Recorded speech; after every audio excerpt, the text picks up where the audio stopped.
ولی ادھر آ۔ نثار نے تحکم سے اسے اپنے پاس بلایا تھا۔ یہ ان وقتوں کی بات ہے جب ولی صرف 13 سال کا تھا۔ اس سے بڑے نثار، بختیار، نذیر، یہاں تک کہ گھر کے کچھ ملازم بھی اس کی تذلیل کا موقع ہاتھ سے نہیں جانے دیتے تھے۔ وہ ان سب سے سہما ڈرا ڈرا رہتا تھا۔ کبھی وہ لوگ اس کے پیچھے حویلی کے کتوں کو لگا دیتے اور وہ بھاگ بھاگ کر اپنی جان بچاتا۔ کبھی کتے اس کو بری طرح زخمی کر دیا کرتے تھے اور کبھی محلے کے بچوں سے اس کو پٹوایا جاتا تھا۔ اس کے اسکول، کالج، یہاں تک کہ یونیورسٹی میں بھی لوگوں کو اس کے ماضی سے آگاہ کرنے والے اس حویلی کی اولادیں تھیں، جو اس سے ہر گزرتے لمحے میں نفرت کیا کرتی تھی۔ اسے ان کی نفرت کی وجہ آج تک سمجھ نہیں آئی تھی۔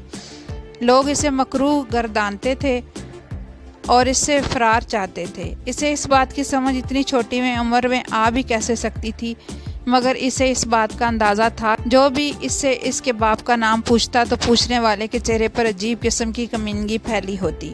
وہ جواب سے زیادہ اس کے چہرے کے بدلتے تاثرات سے ہنس اٹھایا کرتے تھے اور سب سے زیادہ اذیت اسے یہی ایک چیز دیتی تھی۔ نثار کے بلانے پر وہ سہما قریب آ کھڑا ہوا۔ بختیار، ہاشم، نفیس اور نذیر آپس میں باتیں کر رہے تھے۔ اسے آتا دیکھ کر یکدم خاموش ہو گئے۔ ارے ولی، ذرا اپنے باپ کا نام تو بتا۔ نثار نے سفاکی سے مسکرا کر اس کے چہرے پر سوال کا تماچا مارا تو وہ ضبط سے سرخ ہو گیا۔ وہ چاروں طرف بھی متوجہ ہو کر اسے دلچسپی سے دیکھ رہے تھے۔ بتا نا، ہاشم نے حد کر دی تھی کمینگی کی۔ مجھے نہیں پتا، آپ لوگ مجھ سے ایسے سوالات مت کریں، میں بی جان کو بتا دوں گا، اس نے زور سے مٹھی بھینچ کر سرخ چہرے کے ساتھ کہا۔ اے زیادہ بک بک مت کر، سیدھی طرح سے بتا دے۔ اب کہ بختیار نے کہا تو اس کا خون کھول اٹھا۔ مجھ سے ایسی باتیں مت کریں آپ لوگ۔ اس کی نسواری آنکھیں اب کے بھیگنے لگی تھیں۔ غصے سے، غم سے وہ لوگ اس کی عزت کو تار تار کر رہے تھے۔ اسے بے لباس کرنے میں کوئی کسر نہیں اٹھا رکھتے تھے۔ اس کا وجود بکھرنے لگا تھا، اس کا بچپن اذیت بننے لگا تھا، اس کی زندگی عذاب کا گڑھا بنتی جا رہی تھی۔ ہمارے گھر میں آ کر ہمارے سامنے کھڑا ہو کر ہمیں ہی جواب دیتا ہے۔ بختیار نے اس کے معصوم رخسار پر رکھ کے زناٹے دار چانٹا مارا تو وہ دور جا گرا۔ اس کے ہونٹ سے خون آنے لگا تھا۔ اس نے بے اختیار اپنے ہونٹ کو چھوا، رول دیا تھا۔ اس کے ماں باپ نے اسے مٹی میں رول دیا تھا۔ بختیار اب اسے لاتوں سے مار رہا تھا۔ وہ اس کے باپ کی محبت میں حصے دار تھا۔ وہ اس کے حصے کی محبت ان سے لے رہا تھا۔ وہ اسے بالکل برداشت نہیں کر سکتا تھا، ہرگز نہیں۔ وہ ہذیانی انداز میں لاتے اس کے منہ پر مار رہا تھا اور ولی نیچے گرا بلبلا رہا تھا۔ اس کا لباس خاک آلود ہو گیا تھا، کھینچا تانی میں جگہ جگہ سے پھٹ گیا تھا۔ کسی نے بی جان کو اطلاع کی تو وہ دوڑتی ہوئی حویلی کے پیچھے والے دالان میں آئیں۔ بختیار مستقل اس کے چہرے پر لاتے مار رہا تھا۔ وہ چاروں بیٹھے دلچسپی سے یہ منظر دیکھ رہے تھے اور ولی وہ تڑپ رہا تھا۔ ان کا کلیجہ منہ کو آیا۔ بختیار، چھوڑ ولی کو، کم بخت میں کہتی ہوں دفع ہو یہاں سے۔ وہ اندھا دھند دوڑتی ہوئی آئی اور بختیار کو پرے دھکیلا۔ ولی بے دم سا ہوا گہرے گہرے سانس لے رہا تھا۔ اس کی آنکھیں بند ہو رہی تھیں۔ کچھ خدا کا خوف کرو تم لوگ، بچے کو اذیت دیتے کون سی تسکین پہنچتی ہے تم سب کو۔ وہ اس کو ساتھ لگائے ان کو کوس رہی تھی۔ بختیار نے پیشانی پر ابرا پسینہ آستین سے رگڑا۔ اس واقعے کے بعد ولی کو شدید بخار نے آ گھیرا تھا۔ وہ مستقل بیمار رہنے لگا تھا۔ اس کا اندر کھوکھلا ہو گیا تھا۔ اس کا وجود، اس کی سوچ سب خالی ہو گیا تھا۔ اسے لوگوں سے ملنے کا خیال سے ہی خوف آنے لگا تھا۔ وہ اسے عجیب سی نظروں سے دیکھتے تو اس کے وجود پر سانپ لوٹنے لگتے۔ اس کی روح جھلس کر خاک ہو جایا کرتی تھی۔ وہ خود کو آئینے میں دیکھتا تو دل کرتا کہ آئینہ توڑ ڈالے، اپنا منہ نوچ لے۔ اس کی ذات پل پل مر رہی تھی۔ وہ پل پر زہر دیا جا رہا تھا اور اس زہر کی کڑواس نے اس کے خون تک کو زہریلا کر دیا تھا۔ ولی احمد، زمان نے اسے محبت سے پکارا تو اس کا حلق تک کڑوا ہو گیا۔ مت کہیں مجھے ولی احمد، نہیں ہوں میں آپ کے خاندان کا حصہ، ناجائز ہوں میں۔ کیوں زندگی دی آپ نے مجھے سردار بابا؟ اس کی ہچکی ابری آنکھوں میں نمکین پانی جمع ہونے لگا تھا۔ کیوں کیا آپ نے میری ذات پر احسان؟ کیوں مجھے اپنی پاکیزہ زندگیوں میں جگہ دی سردار بابا؟ میں تو خاک تھا، خاک ہوں، آپ نے مجھے کیوں اس عذاب میں ڈال دیا؟ زبان نے تکلیف سے اس کی بکھرتی شخصیت کو دیکھا۔ کون بدنصیب تھے جنہوں نے اسے معاشرے کے ظالم بھیڑیوں کے حوالے کر دیا تھا۔ بچے، میری بات مت کہیں مجھے بچہ، نہیں ہوں میں بچہ۔ اس نے ان کی بات کاٹی تھی۔ اس کا وجود زلزلوں کی زد میں تھا، آواز تک لرز رہی تھی اس کی۔ کیوں اٹھایا آپ نے مجھے مسجد کے دروازے سے؟ اٹھا لیا تھا تو کسی جانور کے آگے ڈال دیتے، مجھے اتنی اذیت تو نہ ہوتی سردار بابا۔ وہ بے اختیار زمین پر بیٹھا تھا، اس کے قدموں سے جان ختم ہو رہی تھی۔ زمان نے آگے بڑھ کر اسے خود میں بھینچا، اس کی روشن پیشانی پر بوسہ دیا۔ بس میرا بچہ۔ کیوں چھوڑ دیا مجھے میرے والدین نے سردار بابا؟ وہ ہچکیوں سے رو رہا تھا۔ میں کتنا بد نصیب ہوں۔ بد نصیب تو نہیں، بد نصیب وہ ہیں۔ مجھے مار دیں سردار بابا، میرا گلا دبا کر مار دیں، یہ احسان میری ذات پر کر دیں، میں آپ کو اپنا خون معاف کرتا ہوں۔ اس کی دہائی پر زمان کام کر رہ گئے تھے۔ نہ میرا بچہ، زندگی خدا کی نعمت ہے، اس نے مشکلیں رکھی ہیں تو آسانی بھی ساتھ ہی رکھی ہے، یہ مایوسی اچھی نہیں ہے۔ مگر اسے شدید کیفیت کے باعث بخار نے آ گھیرا تھا۔ اسے نشہ آور دوائیں دے کر سلایا اور زمان کمرے سے نکل آئے۔ بختیار، نثار، ان کی چنگاڑتی آواز نے سب کو ہلا کر رکھ دیا تھا۔ جی آغا جان۔ وہ دونوں دوڑتے ہوئے لاؤنج میں آئے، وہ لب بھینچے آگے بڑھے اور دونوں کو زناٹے دار تھپڑ رسید کیا۔ کسی انسان پر ظلم کرتے شرم نہیں آئی تم دونوں کو؟ کیا ہو تم دونوں؟ خود کیا ہو؟ کبھی اپنے اس مکروہ وجود کو آئینے میں نظر بھر کر دیکھا ہے وہ دھاڑے خدا کی مخلوق پر ظلم کر کے کون سی برتری ثابت کرنا چاہتے ہو؟ تم اسی لیے افضل ہو کیونکہ اپنے ماں باپ کی آغوش میں رہے ہو بچپن سے، بس اسی لیے اتنی اکڑ ہے۔ ارے ڈرو اس کے قہر سے، اس کے عذاب سے۔ وہ رب تمہیں ایسی جگہ پیدا کر دیتا تو کیا کر لیتے تم لوگ؟ یہ گھمنڈ، یہ غرور، یہ خاک ہے سب۔ کوئی اپنی مرضی سے پیدا نہیں ہوا اس دنیا میں۔ اس کو کوستے ذرا سوچا ہوتا تو نوبت یہاں تک ہرگز نہیں آتی۔ ان کی آنکھیں سرخ ہو رہی تھیں۔ بی جان اور ملازم بھی اکٹھے ہو گئے تھے۔ ہاں تو آپ نے کیوں اس کو اس گھر میں پالا ہوا ہے؟ حسن تایا اور حسین تایا نے تو ایسے کسی لاپالک کو گھر میں نہیں گھسایا، پھر آپ کو کیا پڑی ہے زمانے بھر کا گند خود کے سر لینے کی؟ بختیار نے انتہائی بدتمیزی سے کہا تو زمان چند پل ضبط سے اسے دیکھتے رہے۔ جانتا ہوں کہ میں تمہارے منہ میں کس کی زبان بول رہی ہے۔ اچھے لوگوں کے ساتھ اٹھتے بیٹھتے تو کبھی اس قسم کی غلاظت تمہارے منہ کے راستے باہر نہیں نکلتی۔ لیکن بختیار صحیح کہہ رہا ہے آغا جان، اس کا ہمارے گھر میں، ہمارے خاندان میں کوئی حصہ نہیں ہے، وہ اس گھر میں کیوں رہ رہا ہے پھر؟ نثار بھی بھائی کی دیکھا دیکھی شیر ہونے لگا تھا۔ زبان کا چہرہ سرخ ہونے لگا۔ جب خدا کسی چیز کی استطاعت دیتا ہے نا تو بروز حشر وہ اس استطاعت کی بابت استفسار کرنے کا حق بھی رکھتا ہے۔ میں خدا کے سامنے، اپنے پرکھوں کے سامنے اس بڑے دن میں مجرموں کی طرح گردن جھکا کر نہیں جانا چاہتا۔ اور رہے تمہارے تایا جان تو وہ اپنے اعمال، اپنے فیصلوں کے خود ذمہ دار ہیں، وہ اس روز اللہ کو خود جواب دیں گے، میں ان کی جگہ جواب نہیں دوں گا۔ کوئی کسی کی جگہ جوابداری نہیں کر سکتا، یہ بندے اور رب کا معاملہ ہے۔ میں نے اس کو اس گھر میں لا کر، اس کی پرورش کر کے، اس کی ذمہ داریاں اٹھا کر اس کی ذات پر نہیں اپنی ذات پر احسان کیا ہے۔ نیکیاں انسان اپنے لیے کرتا ہے، کوئی دوسرا آ کر تمہارے لیے کبھی کچھ نہیں کرے گا۔ آپ کی نیکیاں آپ کو مبارک ہوں آغا جان، مگر مجھ میں اتنا حوصلہ نہیں کہ اسے برداشت کروں، وہ مجھے بلکہ اس گاؤں کے ہر شخص کو ناگوار گزرتا ہے۔ پتہ نہیں ہے آپ کو کون سی نیکی کمانی ہے۔ بختیار نے اپنے باپ سے انتہائی بیزار ہو کر کہا تو زمان زہر خندہ سا مسکرائے۔ اگر کسی کو اس گھر میں ہوتے کسی بھی کام سے مسئلہ ہے تو وہ رہا دروازہ۔ انہوں نے داخلی دروازے کی جانب اشارہ کیا، وہ یہاں سے جا سکتا ہے۔ میرے گھر میں صرف وہی ہوگا جو میں چاہوں گا۔ آئندہ مجھے حسن بھائی یا پھر بڑے باجی کی مثال سے قائل کرنے کی گستاخی کی تو پھر میں بھول جاؤں گا کہ میری بھی کوئی اولاد ہے۔ ان کے ٹھنڈے لہجے میں جو آگ بور رہی تھی وہ بختیار کو بخوبی محسوس ہوئی اور اس کے دل میں ولی کے لیے لاوا پکنے لگا۔ اس سے اتنی نفرت ہوئی جتنی زندگی میں پہلے کبھی نہیں ہوئی تھی۔ اس کا باپ اس کے گھر سے جانے کا کہہ رہا تھا اور وہ وجہ صرف اور صرف ولی تھا۔ خون اس کی کمپٹیوں میں ٹھوکریں مارنے لگا تو وہ دندناتا ہوا لاؤنج سے اٹھ آیا۔ زمان نے اپنی اولاد کو افسوس سے جاتے دیکھا تھا۔ ناشتے کی طویل ٹیبل پر سارے گھر کے افراد برجوان ناشتہ تناول کر رہے تھے۔ آج اتوار تھا، مگر بختیار اور نثار دونوں رات کو دیر تک گھر سے باہر رہنے کے باعث اب تک سو رہے تھے، اسی لیے ماحول کا تناؤ نہ ہونے کے برابر تھا۔ زمان احمد نے ناشتے سے ہاتھ روک کر ناشتہ کرتے ولی کے زخموں کو بغور دیکھا۔ بی جان نے بھی اس کی چہرے کی جانب ہی دیکھ رہی تھی، مگر ولی بہت آرام دہ سادہ سا لگ رہا تھا۔ اس کے چہرے پر برسوں بعد زمان نے اطمینان کی لہر دیکھی تھی، شاید اسی لیے کہ جس کو وہ مار کر آیا تھا اس نے بہت ظلم کیے تھے اس کی ذات پر، اور یہ سچ تھا۔ اس ہاتھا پائی کے بعد ولی کے جلتے وجود کو قرار آ گیا تھا۔ نور آباد والی زمین کا کیا بنا ولی؟ زمان نے قصداً اس کے زخموں کو نظر انداز کر کے کہا، مگر بی جان نے ان کے نظر انداز کرنے پر پہلو بدلا تھا۔ میں کر رہا ہوں بات نور آباد والوں سے، آج جاؤں گا ان کے بڑوں سے اس معاملے پر گفتگو کرنے، دیکھے پھر کیا بنتا ہے۔ اس نے بھی سر اٹھا کر جواب دیا، یہ جانتے ہوئے بھی کہ سب نامحسوس طریقے سے اسے ہی دیکھ رہے تھے۔ اس نے سب کی نظروں کو یکسر نظر انداز کیا، مگر عمل کی فکر مند سی نگاہیں اس کے چہرے کا طواف کر رہی تھیں۔ اس نے سر جھٹکا، جو بھی کرو سوچ سمجھ کر کرنا، نور آباد والے بہت خطرناک لوگ ہیں، اور بھی ان کے بڑے الیکشن بھی لڑنے والے ہیں۔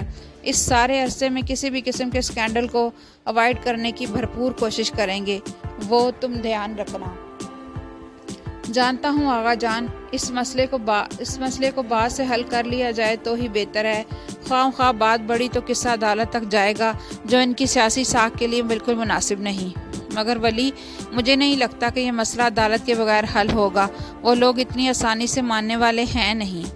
زبان کے چہرے پر سوچ کی لکیر ابھری تو اس نے انہیں سکون سے دیکھا۔ وہ جو بھی کریں گے دونوں جانب سے نقصان ان کا ہی ہے سردار بابا۔ اس نے نیپکن سے لب تھپتھپائے اور پلیٹ پرے کی۔ ابھی ان کے حلقے میں انتخابات کا وقت ہے، اور پھر دوسری طرف اس علاقے کے تھانے کا ASP میرا دوست ہے۔ کوئی بھی حرکت ان کو ہی نقصان پہنچائے گی۔ جب ایک جانب سے ہاتھ بڑھایا جا رہا ہے تو دوسری جانب سے ہاتھ آ جاتے ہیں۔ تمہیں یقین ہے کہ وہ ASP تمہارا دوست ہے؟ ان کے سوال پر اس کی سنجیدگی کچھ اور گہری ہو چلی تھی، جیسے وہ بہت کچھ سوچتا رہا ہو، جیسے اسے اندازہ ہو اس سارے معاملے کا۔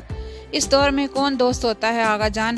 اس نے نسواری آنکھوں سے آغا جان کو دیکھا تو وہ ناسمجھی سے اسے دیکھنے لگے، اور دیکھ تو ناسمجھی سے اسے بی جان بھی رہی تھی۔ فکر مندی سے مضطربانہ انداز میں ناشتہ چھوڑے۔ جس طرح کا وہ دوست میرا ہے اور جس وجہ سے ہے آپ بخوبی جانتے ہیں سردار بابا۔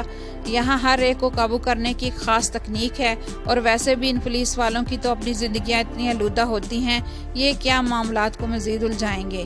آپ بے فکر رہیں، کام ہو جائے گا۔ اس نے بات مکمل کر کے ان کے جواب کا انتظار کیا۔ زمان کے چہرے پر فکر کی لکیروں کے ساتھ ساتھ کمزوری بھی جھلک رہی تھی۔ اس اٹیک کے بعد وہ آج سب کے ساتھ ناشتہ کر رہے تھے۔ ٹھیک ہے، انہوں نے سمجھ کر سر ہلایا، لیکن اپنے ساتھ شاہ نواز کو لیتے جانا، اور اگر ضرورت محسوس کرو تو گارڈز کو بھی ساتھ لے لینا۔ بات کے رونے سے احتیاط بہرحال بہتر ہے۔ انہوں نے بہت تاکید سے اسے کہا تو اس نے اس بات میں سر ہلایا۔ جیسا آپ کہیں گے ویسا ہی ہوگا سردار بابا۔ اچھا ہاں۔ انہیں بے اختیار کچھ یاد آیا تو ولی نے انہیں دیکھا۔ علامہ دین صاحب کی بیٹی کے کیس کا کیا ہوا؟ پچھلی پیشی پر شاہ نواز کہہ رہا تھا کہ معاملات کچھ خاص آگے نہیں بڑھے۔ لگتا ہے جیسے وہ اس معاملے کو لٹکانا چاہتے ہیں۔ ان کے کہنے پر اس نے بھی سر ہلایا تھا، پھر کہنے لگا، میں گیا تھا پچھلی پیشی پر، معاملات واقعی اٹکے ہوئے ہیں سردار بابا۔ علامہ صاحب کی بیٹی کو پیشی کے لیے بار بار بلایا جا رہا ہے، جس کا صرف ایک ہی مطلب ہے کہ وہ اس کیس کے ذریعے انہیں ذہنی اذیت پہنچانا چاہتے ہیں، تاکہ وہ تنگ آ کر کیس ہی واپس لے لے۔ میں دیکھتا ہوں اس مسئلے کو بھی، آپ فکر مت کریں۔ بہت ذمہ داری سے کہہ کر اس نے زمان کی پریشانی اپنے سر لے لی تھی۔ وہ ان کا جتنا بھی احترام کرتا، ان کی جتنی بھی خدمت کرتا، وہ کم تھی۔ انہوں نے اسے عزت دی تھی، اور اس کے مقابلے میں یہ کام کچھ بھی نہیں تھا۔ صحیح، جیسے کوئی پروگریس ہو مجھے ضرور آگاہ کرنا۔ علامہ صاحب بہت پریشان تھے پہلے ہی اس مسئلے کی وجہ سے۔ فکر مندی سے کہہ کر انہوں نے بھی ہاتھ نیپکن سے صاف کیے، اور پھر زمانی بیگم کو چائے کا اشارہ کیا۔ ان کے اشارے پر بی جان نے جھٹ سے گرم چائے کپ میں انڈیلی، بھورا مایا کپ میں بہنے لگا۔ اب میں اجازت چاہوں گا سردار بابا۔ وہ انہیں کچھ پل دیکھتا رہا، پھر کوئی کام نہ ہونے کی وجہ سے اٹھنے لگا تو بی جان یکدم بولی، یہ زخم ولی، یہ کیسے آئے تمہیں؟ وہ اٹھتے اٹھتے بیٹھ گیا تھا۔ زمان چائے پیتے پیتے بی جان کی بے صبری پر مسکرائے تھے، البتہ گردن اٹھا کر انہوں نے بھی ولی کو دیکھا تھا، اور دیکھ تو اسے عمل بھی رہی تھی۔ سب کا مرکز بننا ولی کو کوفت ہونے لگی تھی۔ ایک چھوٹا سا ایکسیڈنٹ ہو گیا تھا بی جان، کہا تو صرف اتنا ہی، مگر بی جان کی تسلی نہیں ہوئی تھی۔ کوئی دوا لی ہے؟ وہ اس سے پوچھ رہی تھی۔ دوا؟ یہ سب سے بڑی دوا تو یہ لڑائی ہی تھی، جس کے بعد وہ پرسکون ہو گیا تھا۔ اس کے اندر پکتا غم و غصہ باہر نکلا تو اس نے خود کو بہت ہلکا محسوس کیا تھا۔ جی بی جان، لی ہے دوا۔ سب کو ایک نظر دیکھا۔ اب میں اجازت چاہوں گا، اور کرسی گھسیٹتا اٹھ کھڑا ہوا۔ وہ پلٹنے لگا جب سامنے سے نازیہ آتی دکھائی دی۔ وہ اسے دیکھ کر بالکل ہلکا سا مسکرائی تھی، مگر ولی نے ایک سپاٹ نظر اس پر ڈالی اور باہر کی جانب بڑھ گیا۔ اس کے اس طرح کے رد عمل سے بھی ناجیہ کو فرق نہیں پڑا تھا، وہ اسے پسند کرتی تھی، بچپن سے کوئی اندھا بھی دیکھ کر بتا سکتا تھا۔ ارے ناجیہ، اتنی صبح صبح، بی جان اس سے کہہ رہی تھی، مگر وہ ذرا ترچھی ہوئی اسے جاتا دیکھ رہی تھی۔ نسواری رنگ کی قمیض شلوار میں اس کا دراز قد نمایاں تھا، چوڑی پشت اور مضبوط سراپے کو پیچھے سے دیکھتے اس کے دل میں کھلبلی مچی تھی، اگر جو وہ اس کا ہو جاتا تو کاش۔ مگر اسی وقت وہ دروازے کے پار غائب ہوا تو اس نے بھی چہرہ موڑ کر بی جان کو دیکھا، جو عمل کے ساتھ ناشتے کے برتن سمیٹ رہی تھی۔ بس چچی، عمل کے ساتھ پیپرز کی تیاری کرنے آئی ہوں، BSc کے امتحانات ہونے والے ہیں نا؟ عمل اس کی بات پر مسکرائی تھی۔ جی، ان محترمہ کو میں نے ہی قائل کیا ہے تیاری کرنے پر، ورنہ ان کا کوئی ارادہ نہیں تھا۔ وہ دونوں ہم عمر تھیں، مگر ناجیہ عمل سے عمر میں بڑی لگتی تھی، شاید اپنے چہرے کے پکے پن کی وجہ سے، جبکہ عمل اس کے برعکس بہت معصوم اور سادہ تھی۔ وہ کچن سے باہر نکلی تو ناجیہ نے اسے بازو سے پکڑ کر کمرے کی جانب گھسیٹا۔ تم سے بہت ضروری بات کرنی ہے میں نے۔ وہ اسے کمرے میں دھکا دے کر خود دروازہ بند کرتی اس تک آئی۔ عمل اسے مشکوک نظروں سے دیکھ رہی تھی۔ یقیناً کوئی کام ہوگا میڈم کو۔ اس کی بات پر وہ کھلکھلاتے ہوئے بیڈ پر لیٹی۔ ہاں جی، کام تو ہے، مگر ایسا کام جس میں تمہیں کچھ نہیں کرنا، صرف میرے دل کی بات سننی ہے اور بس۔ عمل، میں اس راز کو اب اور نہیں سنبھال سکتی۔ وہ یکدم سیدھی ہو کر بیٹھی تو عمل مسکرا کر اس کی جانب مڑی۔ اور کیا ہے وہ راز؟ اس کی ملائی سی جلد پر چٹیا سے نکلی لٹ جھولنے لگی تو اس نے مسکرا کر اس کے کان کے پیچھے اڑسا۔ اف، کیسے بتاؤں؟ ناجیہ نے مضطرب ہو کر ہاتھ آپس میں رگڑے تو اس نے آنکھیں چھوٹی کی۔ قتل تو نہیں کر دیا کسی کو؟ اس کے پوچھنے پر وہ ہنسی تھی، مگر اس کے گالوں میں گھلتے گلال عمل کو کوئی اور داستان سنانے لگے تھے۔ عمل، میں ولی سے محبت کرتی ہوں۔ بہت امید سے اس نے اس کی جانب دیکھ کر کہا تو عمل کو چند پل لگے سمجھنے میں، اور جب اسے سمجھ آیا تو اس کا دل اندر ڈوب کر ابھرا۔ مطلب؟ اس نے بمشکل خشک پڑتے گلے کو تر کیا تھا، دل اب تک کانوں میں دھک دھک کر رہا تھا۔ ہاں عمل، میں اس سے محبت کرتی ہوں، بہت محبت کرتی ہوں، ابھی سے نہیں بچپن سے کرتی ہوں، تب سے کرتی ہوں جب مجھے پتہ بھی نہیں تھا کہ محبت کا مطلب کیا ہوتا ہے۔ وہ کمرے میں گول گول چکر کاٹتی اسے بتا رہی تھی، اور عمل کو لگ رہا تھا کہ وہ کبھی ہل نہیں پائے گی، کیونکہ یہ آخری بات تھی جو اس نے نہیں سوچی تھی۔ پہلی بار اسے اپنا دل ڈوبتا محسوس ہو رہا تھا، یہ تو اس نے سوچا ہی نہیں تھا کہ ولی سے کوئی اور بھی محبت کر سکتا ہے، اور اب جب اسے پتہ چلا تھا تو اسے اپنے وجود میں خاموشی پھیلتی محسوس ہوئی تھی، بھیانک خاموشی۔ شاہ نواز، گاڑی نکالو۔ وہ نسواری آنکھوں کو سیاہ چشمے سے ڈھلکتا آفس میں داخل ہوا تو شاہ نواز بے اختیار اٹھا۔ ولی سر، تھوڑی دیر پہلے کانتا بی بی آئی تھی، نام سن کر وہ بے ساختہ مڑا تھا۔ کیوں؟ ان کا بچہ ہاسپٹل میں ہے، اس کی طبیعت بہت خراب ہے، ڈاکٹر کہہ رہے ہیں کہ اسے شہر لے کر جانا ہوگا۔ فکر مندی سے پیشانی چھوتا وہ موبائل نکال کر اب چند نمبر ڈائل کر رہا تھا۔ کانتا اس گاؤں کی جوان بیوہ تھی جس کا شوہر زمینی مسئلوں میں مارا گیا تھا۔ خاندانی سپورٹ نہ ہونے کے باعث ولی نے اس کی ذمہ داری اپنے سر لے لی تھی۔ وہ اس معاشرے میں اور کسی ولی عہد کو بڑے ہوتا نہیں دیکھنا چاہتا تھا۔ باپ کا سایہ اتفاق معاشرے میں زندہ رہنے کے لیے کتنا ضروری تھا، اسے اس کا اندازہ بخوبی تھا۔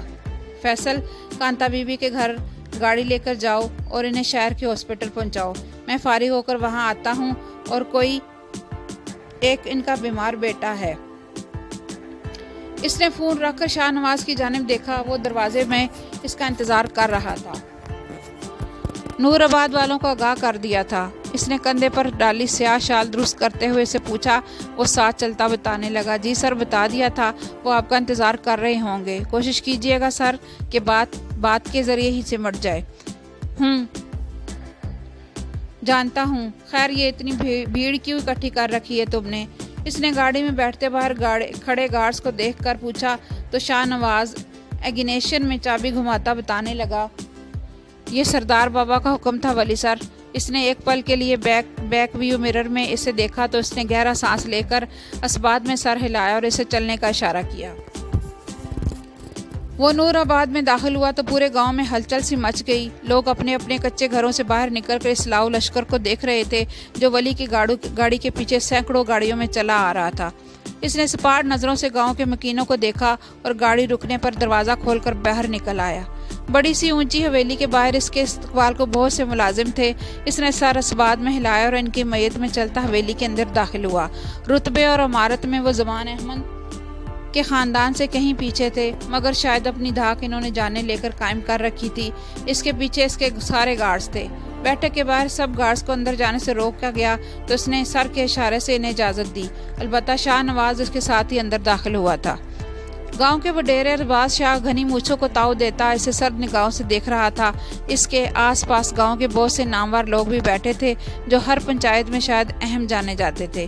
ان کا یوں ساتھ بیٹھنا صاف ظاہر کرتا تھا کہ انہیں اس کا مطالبہ ہرگز بھی اچھا نہیں لگا تھا۔ وہ مسکراتا ہوا ان کے سامنے رکھی کرسی پر بیٹھا۔ شاہ نواز اس کے ساتھ کھڑا ہو گیا تھا۔ ہم نے تو سوچا تھا کہ کوئی بڑا سارا آدمی آئے گا، مگر زمان نے تو بات کرنے کے لیے بچہ بھیج دیا۔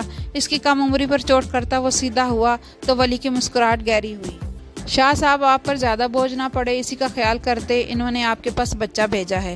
اس کے انداز پر سلگتا ہوا ارباز ذرا آگے کو ہوا۔ وہ اس کی نسواری آنکھوں کو کاٹدار نظروں سے دیکھا۔ ولی کو اندازہ ہو رہا تھا کہ ان کو ظالم کیوں کہا جاتا تھا۔ تم شاید یہاں کا قانون نہیں جانتے ہو لڑکے، جو چیز ہمارے علاقے میں ہوتی ہے وہ ہماری ہوتی ہے۔ کوئی کاغذ کوئی دعویٰ اسے ہمارے تسلط سے نہیں نکال سکتا، اور جو نکالنے کی کوشش کرتا ہے اس کا علاج ہم کرنا بہت اچھے سے جانتے ہیں۔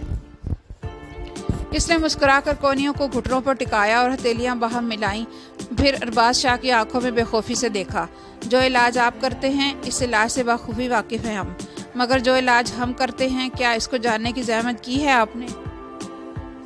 ماحول میں عجیب سا تناؤ در آیا تھا اور ہر ایک ٹکٹکی باندھے دو نفوس کو دیکھ رہا تھا، جو ماحول سے بے نیاز ہو کر ایک دوسرے کی آنکھوں میں آنکھیں ڈالے ہر وار کے لیے تیار تھے۔ تو پھر اس میں جیتے گا وہی جو وار پہلے کرے گا۔ ارباز شاہ کا دماغ اس کے جواب پر بھنایا تھا، اور تم تو پھر ذرا جتنے ہو، کتنی زندگی ہوگی تمہاری زیادہ سے زیادہ؟ 24 سال۔ مجھے دیکھو، 60 سال کا ہوں میں، 8 قتل کیے ہیں میں نے، اور آج تک۔ اس کی آواز بلند ہوئی۔ ولی ویسے ہی بیٹھا تھا، بے تاثر، سپاٹ چہرہ لیے، البتہ اس چہرے پر ٹھنڈی مسکراہٹ تھی، آگ جیسی برف۔ آج تک کوئی مائی کا لال مجھے سلاخوں کے پیچھے نہیں کر سکا، اور یہ بھی جان لو کہ اگر ہم مار دیتے ہیں تو لاش تک گھر والوں کو نہیں لٹاتے، چیل کووں کے آگے ڈال دیتے ہیں۔ وہ واقعی بہت ظالم شخص تھا۔ اب کے ولی کی مسکراہٹ سمٹی اس کے چہرے پر کاٹ ابھری۔ آپ اپنی بدعمالیاں مجھے نہ بتائیں جناب، خدا کو کیا جواب دیں گے، اس کی تیاری کریں۔ ویسے بھی میں اپنی چیز لینے آیا ہوں، اپنی چیز لے کر جاؤں گا، سیدھی طرح سے نہیں تو پھر ٹیڑھی طرح سے، لیکن یہ آپ طے کریں گے کہ آپ معاملہ کیسے چاہتے ہیں۔ میں آپ کو 2 راستے بتا دوں گا، آپ کون سا راستہ اختیار کریں گے یہ فیصلہ آپ کا ہے۔ اس نے ابلتے غصے کو قابو کر کے بڑے ٹھنڈے انداز میں آگے والے پر سیسا انڈیلا تھا۔ ارباز شاہ کی آنکھیں حد تک پر سرخ ہوئیں۔ ہم باتوں کو دہرانے کے عادی نہیں ہیں لڑکے۔ اس گرج پر کمرے میں خاموشی کے باعث سناٹا محسوس ہوا تھا، مگر ولی ویسے ہی بیٹھا رہا۔ وہ اس سب کے لیے ذہنی طور پر تیار تھا۔ میری لاش کے لیے کوئی میرا انتظار نہیں کرے گا شاہ صاحب، اتنا میں آپ کو بتا دوں، اور یہ بھی کہ جس کے آگے پیچھے کوئی نہیں ہوتا وہ اس کائنات کا سب سے مشکل شکار ہوتا ہے۔ آپ جو چاہیں کریں، مگر میں معاملہ بات سے ہی طے کرنا چاہتا ہوں۔ کمزوریاں آپ کی بھی ہیں اور میری بھی، دوستیاں آپ بھی رکھتے ہیں اور میں بھی، لڑنا آپ بھی جانتے ہیں اور میں بھی۔ تو وہ سیدھا ہوا۔ بہتر یہی ہے کہ مسئلے کو بڑھانے کے بجائے انصاف کی بات کی جائے اور جلد از جلد اس معاملے کو ختم کیا جائے، ورنہ سیاست میں آپ کے چڑھتے مقام کو پیر سے کچلتے مجھے بالکل بھی افسوس نہیں ہوگا۔ آخر میں اس کا انداز وارننگ دینے والا تھا، مگر آگے بھی وہ لوگ تھے جنہیں شاید ڈر سے کبھی واسطہ ہی نہیں پڑا تھا۔ اس کی باتوں کو ہنس کر ہوا کر دیا۔ دیکھو تو اب یہ ذرا جتنا لڑکا ہمیں بتانے چلا ہے کہ آگ کی جنگ میں زندہ کیسے رہا جاتا ہے۔ لڑکے ہنستے ہنستے وہ یکدم گرایا تو ولی نے اسے دلچسپی سے دیکھا۔ تم جیسے بہت آئے اور بہت گئے، تم جیسوں کو تو ہاتھ پر پڑی دھول کی طرح اڑا دیتے ہیں ہم، اسی لیے جو بھی ارادے لے کر آئے ہو ابھی کے ابھی پلٹ جاؤ، ورنہ اپنی ٹانگوں پر واپس جانا تمہیں نصیب نہیں ہوگا۔ شاہ نواز کا ہاتھ ریوالور پر رینگا تو ولی نے اسے تنبیہی نظروں سے اشارہ کیا۔ اس نے اشارہ سمجھ کر گردن جھکا دی تھی۔ ہمارا ارادہ آپ اچھے سے جانتے ہیں شاہ جی، اور اگر آپ اس ذلت کا پرچار چاہتے ہیں تو ہم اس میں آپ کی بھرپور مدد کریں گے، مگر پھر بھی یاد رکھیے گا کہ حالات کے ذمہ دار آپ خود ہوں گے۔ میں نے آپ کو بہت آسانی کی راہ دکھائی ہے، آپ سے بہت سبھاؤ سے بات کی ہے، کوئی گالی گلوچ کسی چیز کو آڑے نہیں آنے دیا، مگر وہ ٹھہرا اور بادشاہ کے سارے کرندوں پر ایک اچڑتی نگاہ ڈالی۔ اگر آپ خود اس بات کو حل نہیں کرنا چاہتے تو آپ کی مرضی، آپ سے کورٹ میں ملاقات ہوگی۔